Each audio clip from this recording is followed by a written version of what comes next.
আসসালামু আলাইকুম। আমাদের আজকের আলোচ্য বিষয় হচ্ছে hypertensive disorders of pregnancy, particularly long case সিটিংয়ের ডিসকাশন যেহেতু আমাদের হবে আজকে। সো আমরা এখানে হাইপারটেনসিভ ডিসঅর্ডার বলতে প্রি-এক্লাম্পসিয়া উইথ সিভিয়ার ফিচার্সই বুঝি। সো এটাই আমাদের আলোচ্য বিষয়। তো লেটস স্টার্ট। আমাদের যে কেসটা সাধারণত দেওয়া হবে আমাদের ক্লিনিক্যাল এক্সামিনেশনে, এটা হয় অ্যান্টিনেটাল সেটিংয়ে অথবা হচ্ছে normal puerperium with history of pre-eclampsia, এরকম যে কোনো একটা আসতে পারে। এখন নর্মাল পিউপেরিয়ামে আমি অলরেডি কথাবার্তা বলে ফেলছি এই রিলেটেড। সো আমরা অ্যান্টিনেটাল সেটিং নিয়ে আজকে একটু বলবো। তো একজন অ্যান্টিনেটাল সেটিংয়ে যখন আসে তার মেইন চিফ কমপ্লেন্ট থাকে হচ্ছে সোয়েলিং অফ অ্যাঙ্কেলস। হ্যাঁ, সোয়েলিং অফ অ্যাঙ্কেল, সেটা হচ্ছে রাইট আফটার ওয়েকিং আপ। এটা স্পেসিফাই করা দরকার, কারণ হচ্ছে নর্মালি ফিজিওলজিক্যালি সোয়েলিং থাকতে পারে, কিন্তু এটা usually not right after waking up. Right after waking up হলে এটা প্যাথোলজিক্যাল হয়। আর হচ্ছে এটা তো মেইন ফিচার, তার সাথে হচ্ছে সিভিয়ার প্রি-এক্লাম্পসিয়া যেহেতু বলতেছি, কিছু সিভিয়ার ফিচার্সের সিমটম থাকে, লাইক হেডেক থাকে, ব্লাড ভিশন থাকে, তারপর হচ্ছে আপার অ্যাবডোমিনাল পেইন থাকতে পারে, অলিগিউরিয়া মানে রিডিউসড ইউরিনারি আউটপুট হইতে পারে, দেন হচ্ছে difficulty in breathing due to pulmonary oedema, এগুলি সব ডেভেলপ করতে পারে। তো এই সিভিয়ার ফিচার্সগুলো থাকতে পারে। এই মোটামুটি আমাদের মেইন চিফ কমপ্লেন্টস, এখানেও সেগুলোই বলা যে সোয়েলিং হচ্ছে অফ অ্যাঙ্কেলস ডেভেলপ করতে পারে, এবং এমনও হতে পারে যে বেশি সিভিয়ার কেসে all over the body swelling হয়ে গেছে, সেটাও হতে পারে। আর headache, blurring of vision, upper abdominal pain, এগুলোও থাকতে পারে। এরপর আসি আমরা হিস্ট্রি অফ প্রেজেন্টিং ইলনেস। এক্ষেত্রে হচ্ছে প্রথমে কমন কথাবার্তা, ডিজিজ ইলাবোরেশন, তারপর হচ্ছে এক্সক্লুশন অ্যাজ ইউজুয়াল। তো আমাদের কমন কথাবার্তা তো সেম সব জায়গায়, যে according to the statement of my patient, she was a regularly menstruating woman with average flow and duration, then she became pregnant, dated by LMP ধরলাম এত, তারপর ইডিডি একসাথে বলে দিলাম, which was diagnosed by urine strip test and confirmed by ultrasonography. The pregnancy was planned by unplanned, and she was not on regular antenatal checkup. এখানে একটা ভ্যাকসিনেশনের কথা বলা, এটা সব জায়গায় অ্যাপ্রিসিয়েটেড নাও হতে পারে, এটা বললেও সমস্যা নেই, না বললেও সমস্যা নেই। এরপরে হচ্ছে আমাদের ডিজিজ ইলাবোরেশন, আমাদের চিফ কমপ্লেন্টসের দিকে আমরা যাব। যে হার প্রেগনেন্সি ওয়াজ রিলেটিভলি আনইভেন্টফুল আনটিল এত উইকস, দেন শি ডেভেলপড এই সোয়েলিং অল ওভার দ্য অ্যাঙ্কেলস। প্রথম বলবো সোয়েলিং অল ওভার দ্য অ্যাঙ্কেলস, কারণ এখান থেকে শুরু হয়, which extended all over her body gradually. তারপর হচ্ছে শি ডেভেলপড এই সিভিয়ার ফিচার্সগুলো। আর এরপরে হচ্ছে আমরা ইন্ডিভিজুয়াল সিভিয়ার ফিচার্স নিয়ে একটু কথা বলবো। তো মোস্ট কমন হচ্ছে হেডেক এবং আপার অ্যাবডোমিনাল পেইন। তো এই দুইটা নিয়ে আমরা বলি ফার্স্টে। তো হেডেকটা আমরা এভাবে বলবো যে she developed headache which was associated with loss of vision বা ব্লাডিং অফ ভিশন, স্কোটোমাও থাকতে পারে, এজন্য আর কি লস অফ ভিশন বলা, and it was relieved by medications. আর আপার অ্যাবডোমিনাল পেইনটা ওই সক্রেটিস সিস্টেমে বলবো যে mild abdominal pain which was situated in upper abdomen, intermittent, dull aching, without any radiation বা non radiating, aggravated by movement, তারপর হচ্ছে রিলিফ বাই টেকিং মেডিকেশনস, এরকম করে আর কি এটা বলে যাব।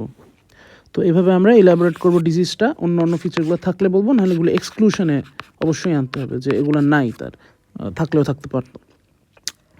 তো আপাতত আর কি এই পর্যন্ত এলাবোরেট করার পর আমরা হচ্ছে কেন ডিএমসিতে আসছে সেই কথাটা বলি, যে এই ফিচার্স নিয়ে ভর্তি হয়েছে। With this complaints she was admitted to a local hospital where she was diagnosed as hypertensive and treated accordingly, but her disease was not responding to the antihypertensives, so she was referred to Dhaka Medical College for better treatment, where she was given paral or injectable hypertensives. এই কথাটাও টিচাররা শুনতে পছন্দ করে লাস্টে, কারণ তাদের কী treatment এখন চলতেছে এটা তারা জানতে চায়। তো এরপরে হচ্ছে এক্সক্লুশন এই কমপ্লিকেশনগুলো। আমরা নর্মাল পিউপেরিয়ামের জন্য fever, breast complaints, leg pain, এগুলো বলবো। Urinary pain, burning sensation during micturition, এইসব হ্যানত্যান বলবো। তারপরে হচ্ছে ওই ইক্ল্যাম্পসিয়া এক্সক্লুড করার জন্য আমরা হচ্ছে কমা, কনভালশন এক্সক্লুড করব। তারপরে হচ্ছে অন্য যে এই ফিচারগুলো, ইউরিনের আউটপুট কম টম, এই কথাগুলো বলবো। পারভেজানাল ব্লিডিং, এই জিনিসগুলো আমরা একবারে বলে ফেলবো। তো তার বাউল ব্লাডার নর্মাল, এই বলে আমাদের হিস্ট্রি অফ প্রেজেন্টিং ইলনেসটা শেষ করব। আদার হিস্ট্রির মধ্যে হচ্ছে পাস্ট হিস্ট্রি অফ প্রি-এক্লাম্পসিয়া আছে কিনা, এটা, তারপর হচ্ছে তার অ্যাজ ইউজুয়াল মেনস্ট্রুয়াল হিস্ট্রিতে নর্মাল জিনিসগুলো LMP, DD, age of menarche, এইসব হেনতেন জিনিসগুলো বলবো। তারপর ডায়াবেটিস আছে কিনা এটা পাস্ট ইলনেসে স্পেসিফাই করব, কারণ হচ্ছে ডায়াবেটিসের সঙ্গে হাইপারপ্লেসেন্টোসিস রিলেটেড এবং হাইপারপ্লেসেন্টোসিস থেকেই প্রিএক্লেমশিয়া ডেভেলপ করে মেনলি। আর হচ্ছে জেনারেল এক্সামিনেশনের ক্ষেত্রে আমরা পার্টিকুলারলি অ্যানিমিয়া, ব্রেস্ট এক্সামিনেশন, এই জিনিসগুলোতে দেখি জন্ডিস, ইডেমা, হিট কোয়াগুলেশন টেস্টটা করে, ক্যাথেটার ইনসিটু করে। এখন প্রত্যেকটারই আর কি আছে, ইম্পর্টেন্স আছে। অ্যানিমিয়াটা আমরা চেক করি হচ্ছে অ্যানিমিয়া, জন্ডিস দুইটাই আমাদের লিভার ইনভলভমেন্টের জন্য। অ্যানিমিয়াটা হিমোলাইটিক অ্যানিমিয়া ডেভেলপ করতে পারে, হেল্প সিনড্রোম যেটা, সেখানে এইচে হচ্ছে হেমোলাইটিক অ্যানিমিয়া, ইতে এলিভেটেড লিভার এনজাইমস, এলপিতে লো প্লেটলেট। তো অ্যানিমিয়া হচ্ছে লো প্লেটলেটের জন্য ব্রুজিং হতে পারে, সেখান থেকে ডেভেলপ করতে পারে। আবার ন্যাচারালি হিমোলাইটিক অ্যানিমিয়া হইতেছে, সেখান থেকে হতে পারে। জন্ডিস হচ্ছে লিভার ড্যামেজের জন্য ডেভেলপ করতে পারে। ইডেমা তো অবশ্যই আমরা জেনারেল এক্সামিনেশনে করব, এটা পার্ট অফ আমাদের চিফ কমপ্লেন্টসও ছিল, অবশ্যই এটা পজিটিভ পাওয়া যাবে। হিট কোয়াগুলেশন টেস্ট করি, ইউরিনারি প্রোটিন লেভেলটা আমরা চেক করব। আর ক্যাথেটারটা হচ্ছে ইউরিনারি আউটপুট মেজারের জন্য ইনসিটু থাকে, এটাও আমরা চেক করে দেখব। তো এই 5টা জিনিস অবশ্যই আমাদের জেনারেল এক্সামিনেশনে মেনশন করতে হবে। আর অ্যাবডোমিনাল এক্সামিনেশনে থাকবে normal signs of pregnancy, uniform distinction, এই তারপর হচ্ছে লিনিয়া নাইগ্রা, তারপরে হচ্ছে সুপ্রাপিউবিক স্কার থাকতে পারে, যে হিস্ট্রি অফ সিজারিয়ান সেকশন থাকে, এই জিনিসগুলো আর কি। প্যালপেশনে তেমন কোনো ফাইন্ডিংস নাই। সিমফেশিও ফান্ডাল হাইটটা মেজার করতে হয়, লিওপোল গ্লিপগুলো দেখতে হয় যেহেতু অ্যান্টিনেটাল।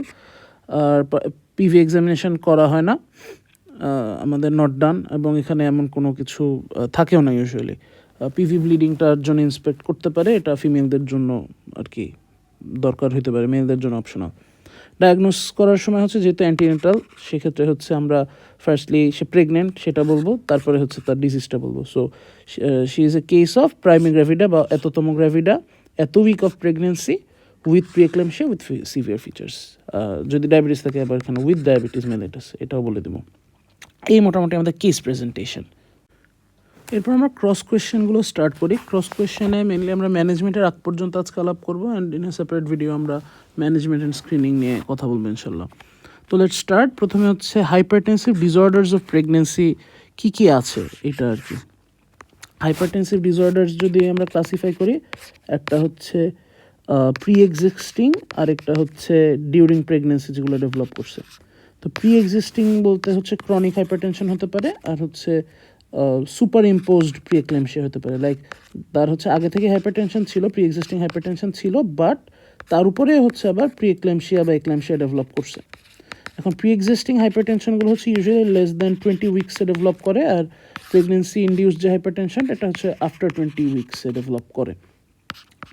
প্রেগনেন্সি ইনডিউসড হাইপারটেনশনের মধ্যে আছে আমাদের জেস্টেশনাল হাইপারটেনশন, যেখানে just 140/90 millimetre of mercury pressure হয়েছে প্রেগনেন্সির সময় in a previously non hypertensive patient.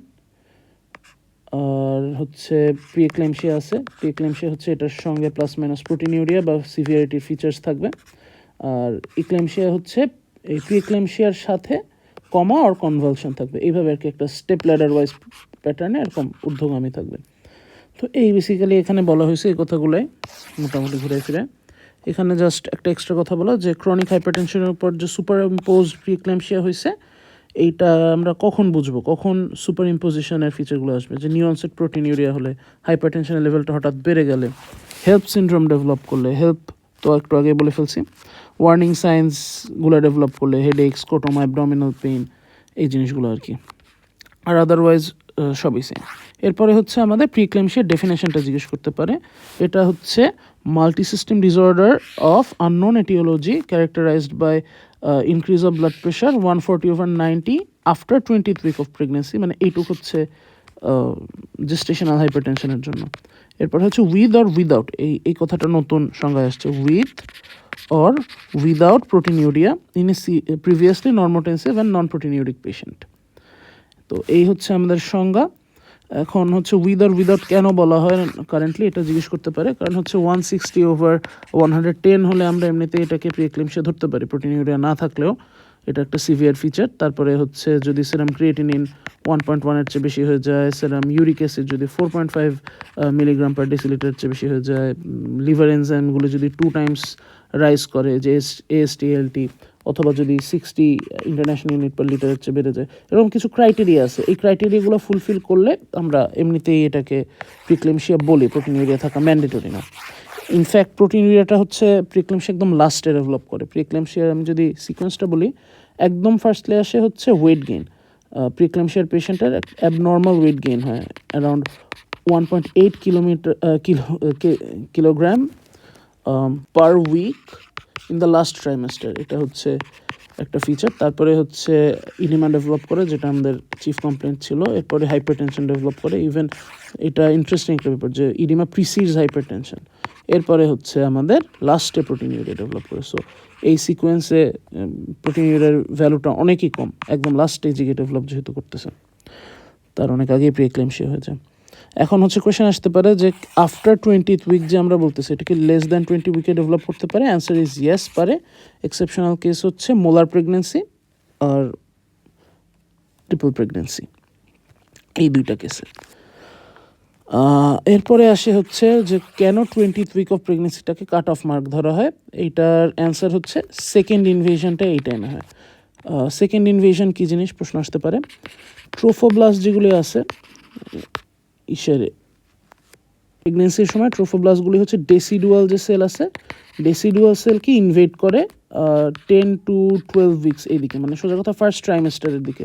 First ট্রাইমেস্টারে decidual সেলসকে invade করে, এটাই হচ্ছে ফার্স্ট ইনভেশন। এরপরে হচ্ছে একটা সেকেন্ড ওয়েভ অফ ট্রোফোব্লাস্টস আসে, সেটা হচ্ছে ইকে ইনভেট করে আপ টু মাসল লেয়ার, সম্ভবত মায়োমেট্রিয়াম পর্যন্ত এরা ইনভেট করে, এবং এটা হচ্ছে 16 to 20 উইকস এই রেঞ্জে। তো এই জন্যই হচ্ছে 16 to 18 উইকস এই রেঞ্জে। তো এই জন্য 20 উইকসের পর হচ্ছে এটা একটা সেফ মার্জিন, যে মোটামুটি এই সময় ইনভেশন হয়ে যাওয়ার কথা এতদিনে, একটু কারো লেট হইলেও। তো এই জন্য হচ্ছে 20 উইকসটা কাট অফ মার্ক ধরা হয়। এবং এই 20th উইকস বা হচ্ছে এই 18th উইকে এই মায়োমেট্রিয়াম ইনভেড করার পর ট্রোফোব্লাস্টরা যে স্পাইরাল আর্টারিগুলো ছিল, এগুলো ন্যারো ছিল, এগুলো হচ্ছে ডিস্টেন্ডেড হয়, টর্সুয়াস হয়, এবং হচ্ছে ফানেল শেপড হয়। তখন হচ্ছে একটা লো রেজিস্ট্যান্স হাই আউটপুট একটা সার্কুলেশন স্টার্ট হয়, সার্কুলেশন চ্যানেল। তো ইসটা যদি কোনো কারণে ডেভেলপ না করে, যদি এখানে হাই রেজিস্ট্যান্ট থাকে, তখন হচ্ছে এই যে ফেটোপ্লাসেন্টাল যে ইউনিটটা, এখানে হচ্ছে ব্লাড সাপ্লাইটা হ্যাম্পার্ড হয়, যেহেতু এখানে রেজিস্ট্যান্স বেশি, ফ্লো কম, ব্লাড ঠিক মতো যাইতেছে না। সো এই জন্য হচ্ছে প্ল্যাসেন্টাল ইনসাফিসিয়েন্সি ডেভেলপ করে, এবং এইটাই বলা হয় যে মেইন প্যাথোলজি অফ প্রিক্লেমশিয়া।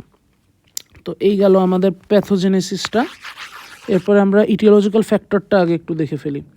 রিস্ক ফ্যাক্টরের আগে হচ্ছে ইটিওপ্যাথোলজিটা আর কি, মানে কীভাবে কী হচ্ছে। তো এর জন্য মেনলি দায়ী ওই ট্রোফোব্লাস্টিক ইনভেশনের ফেলিয়ার, নাম্বার 1 কথা। তারপর হচ্ছে কোনো কারণে যদি ট্রোফোব্লাস্টগুলি অ্যাট্রফি হয়ে যায়, মানে অ্যাপোপ্টোসিস হয়ে যায়, এটাও একটা ফ্যাক্টর। তারপর হচ্ছে এই যে ভেসেলগুলির কনস্ট্রিকশনের জন্যই তো মেনলি সমস্যা হচ্ছে। সো ভেজো কনস্ট্রিক্টিং যে এজেন্টগুলো, ভেজো ডায়ালেটিং এজেন্টগুলো, এগুলো যদি ইমব্যালেন্স হয়, মানে এনজিওজেনিক এবং অ্যান্টি এনজিওজেনিক যে প্রোটিনগুলো, এগুলোর একটা ইনব্যালেন্স হতে পারে।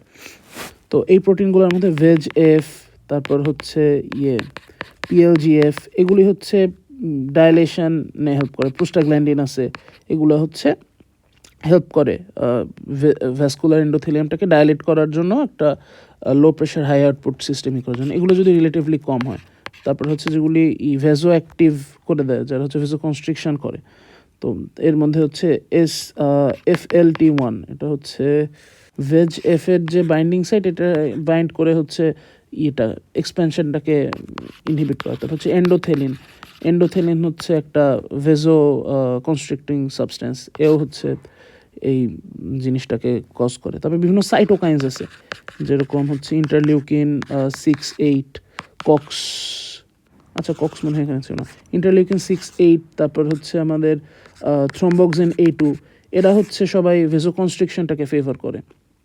তো এদের হচ্ছে একটা ভূমিকা আছে। তারপরে হচ্ছে ফ্রি র্যাডিক্যালস আছে অ্যাবনর্মাল লিপিড মেটাবলিজমের জন্য এই রিঅ্যাক্টিভ অক্সিজেন স্পিসিসগুলো প্রডিউসড হয়, এরা হচ্ছে ভাস্কুলার এন্ডোথেলিয়াল ইনজুরি করে কনস্ট্রিকশনকে ফেভার করতে পারে। এরকম বিভিন্ন আছে ফ্যাক্টরস আছে। আচ্ছা, তারপর কোয়াগুলেশন অ্যাবনর্মালিটিস আছে, যে ফ্যাক্টর 5 লেইডেন ডেফিসিয়েন্সি এগুলোর জন্য হতে পারে। তো এই জিনিসগুলি সব আর কি ফেভার করে। এখানে 10টা পয়েন্ট আছে, এগুলি মনে রাখতে পারলে ভালো, বাট এরকম মোটামুটি 2-3টা করে বলে দিতে পারলেও it's fine I think personally, কারণ কত আর মনে রাখা যায়। এরপরে আসি হচ্ছে রিস্ক ফ্যাক্টরসে। রিস্ক ফ্যাক্টর আমি এইভাবে মনে রাখতে পছন্দ করি। আমাদের হচ্ছে কিছু আছে, কিছু আছে, আর এইজ বলতে এক্সট্রিম এইজে হয়, বেশি ছোট বা বেশি ওল্ড। এর মধ্যে আছে 4টা, এর মধ্যে 3টা। হচ্ছে ফ্যামিলি, ফ্যাট আর ফিলিয়া।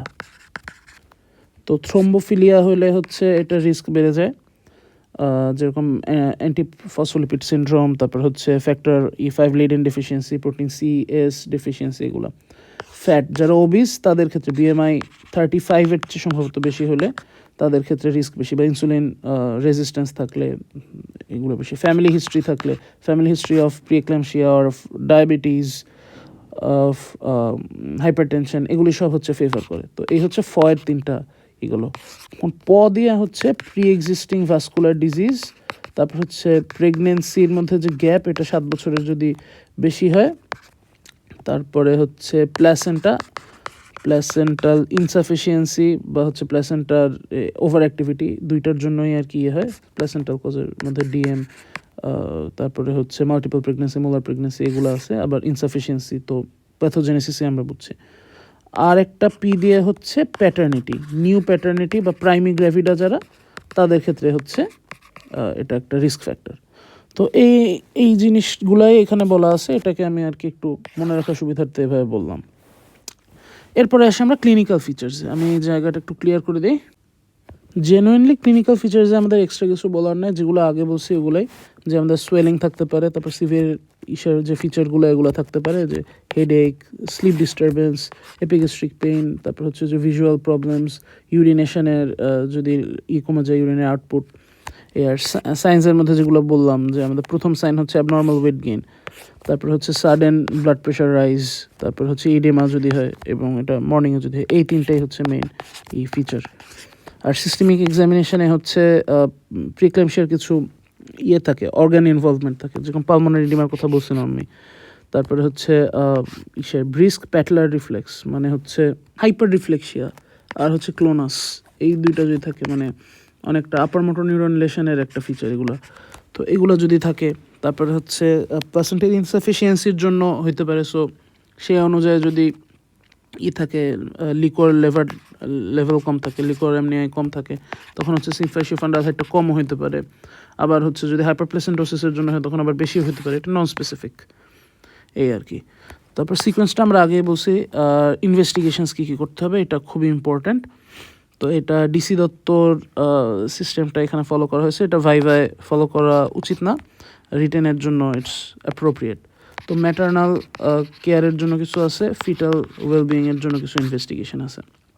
ম্যাটার্নালের জন্য হচ্ছে তার ব্লাডের সিভিয়ারিটির মার্কারগুলো চেক করতে হবে। তো আমরা হচ্ছে CBC করে হচ্ছে প্লেটলেট লেভেলস দেখবো, থ্রোম্বোসাইটোপেনিয়া আছে কিনা। তারপরে হচ্ছে লিভার এনজাইমসগুলো টেস্ট করব, সেরাম ইউরিয়া, সেরাম ইউরিক অ্যাসিড, ক্রিয়েটিনিন, এই জিনিসগুলো চেক করব। তো এখানে প্রত্যেকটারই কথা বলা আছে, এগুলো আগেও বলে ফেলছিলাম যদিও। তো থ্রোম্বোসাইটোপেনিয়া, ইউরিক অ্যাসিড, ইউরিয়া, তারপরে হচ্ছে ক্রিয়েটিনিন, লিভার এনজাইমগুলো, কোয়াগুলেশন প্রোফাইল, এই জিনিসগুলো আমরা দেখব কোনটা কতটা বাড়ছে। এরপর হচ্ছে আমরা ওই ভিজুয়াল যদি কমপ্লেন্স থাকে, তখন হচ্ছে অপথলমোস্কোপিক এক্সামিনেশন করব, আমাদের ফান্ডোস্কোপি যেটা আর কি, কোনো হাইপারটেনসিভ রেটিনোপ্যাথি, হেমোরেজ, এগুলোর সাইন আছে কিনা। আর আল্ট্রাসোনোগ্রাফি আমরা করি প্রেগনেন্সি প্রোফাইল হিসেবে, and also as part of fetal wellbeing assessment. তো ফিটাল ওয়েলবিংয়ের জন্য হচ্ছে আমরা মেইনলি শুরুতেই ফিটাল হার্ট রেট, তারপর হচ্ছে আমরা ফিটাল কিক কাউন্ট দেখি, তার ওভারঅল আর কি ক্লিনিক্যালি আর কি তাকে অ্যাসেস করলাম। ফিটাল হার্ট রেটটা 6 আওয়ারলি সম্ভবত দেখা হয়। কোনটা কতক্ষণ পর পর চেক করা হয় এটা হচ্ছে অ্যাকচুয়ালি একটা আলাদা question. So fetal kick count হচ্ছে নর্মাল 10 টাইমস ইন 24 আওয়ার্স। আর fetal heart rate 6 hourly check করলাম। তারপরে হচ্ছে আমরা যে বায়োফিজিক্যাল প্রোফাইলটা করি, বায়োফিজিক্যাল প্রোফাইলের মধ্যে হচ্ছে নন স্ট্রেস টেস্ট, এটা এমনিতেই হচ্ছে আমরা ডেইলি করি, কার্ডিওটোকোগ্রাফি যেটা। আর অন্য অন্য যে টেস্টগুলো যেরকম হচ্ছে আমরা ফিটাল টোন, ফিটাল রেসপিরেশন, তারপর হচ্ছে তার লিম্ব মুভমেন্টস, এএফআই মানে অ্যামনিওটিক ফ্লুইড ইন্ডেক্স যেটা, এই জিনিসগুলো হচ্ছে আমরা টোয়াইস উইকলি চেক করি, 2 টাইমস আউট অফ 7 ডেজ। তো এই জিনিসগুলো আমরা দেখে ফেলি। তারপর হচ্ছে আলাদাভাবে আলট্রাসোনোগ্রাফির ইম্পর্টেন্স যেটা আগে বললাম যে ফিটাল ওয়েলবিংটা অ্যাসেস করলাম। তারপর হচ্ছে এএফআই অ্যাসেস করতেও এটার দরকার আছে। আলট্রাসোনোগ্রাফির সঙ্গে রিলেটেড যে ডপলার ইউএসজি, এটা হচ্ছে আমরা রেগুলারলি চেক করি 14 দিন পর পর, 14 ডেজ পর পর আমরা হচ্ছে ডপলার আলট্রাসোনোগ্রাফি দেখি। আর আদার একটা টেস্ট এখানে দেখছি আম্বিলিকাল আর্টারি ফ্লো ভেলোসিমেট্রি, মানে এটা ফ্লো ক্যামেরাটা একটা অ্যাসেসমেন্ট। তো এই টেস্টগুলো আমরা হচ্ছে করে থাকি, এগুলোই আমাদের ইনভেস্টিগেশন। এরপরে আমার একটা কোয়েশ্চেন এখানে আছে হচ্ছে রেটিনাল চেঞ্জেসগুলো কী কী, এটা নট সো ইম্পর্ট্যান্ট। এখানে গ্রেড 0-তে নর্মাল থাকে, গ্রেড 1-এ হচ্ছে ভেজোকনস্ট্রিকশন হয়, গ্রেড 2-3-তে হচ্ছে পানি আসে, আর গ্রেড 4-এ প্যাপিলোডিমা হয়। এভাবে যদি মনে রাখি, গ্রেড 0 নর্মাল ফান্ডাস, G1 G2-তে হচ্ছে আর্টারিভেনাস ন্যারোয়িং অ্যাঞ্জিওস্প্যাজম মানে হচ্ছে ভেজোকনস্ট্রিকশন, G3-তে পানি আসে, ইডেমা হয়, হেমোরেজ হয়, এক্সুডেটাস হয়, এবং হচ্ছে রেটিনোপ্যাথি অফ প্রিএক্লেমসি এই স্টেজে ডেভেলপ করে, আর G4-এ হচ্ছে প্যাপিলোডিমা। এভাবে মনে রাখতে পারি। তো আমাদের এই আজকে আলোচ্য বিষয়বস্তু, আমরা ইন এ ফিউচার ভিডিও ইনশাল্লাহ প্রিএক্লেমসিয়া ম্যানেজমেন্ট নিয়ে আলোচনা করব।